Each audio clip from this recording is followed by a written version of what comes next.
Angkatan bersenjata Rusia terus mengarahkan serangan tempurnya pada titik pertahanan militer Ukraina.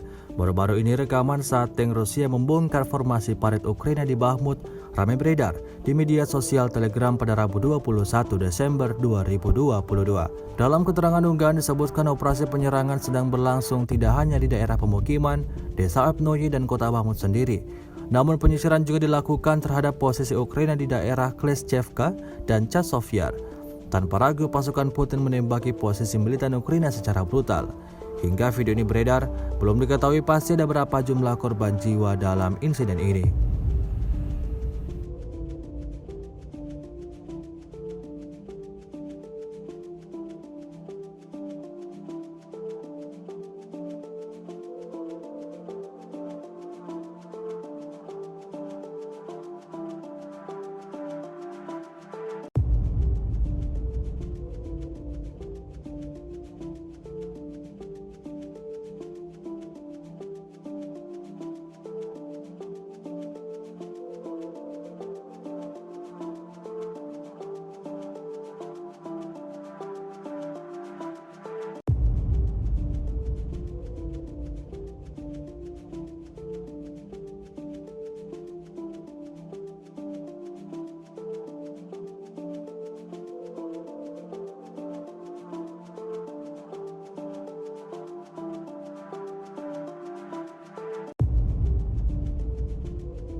Dilaporkan Rusia secara total 347 pesawat Ukraina, 186 helikopter, 2.689 kendaraan udara tak berawak, 398 sistem rudal anti pesawat dieliminir sejak awal operasi khusus.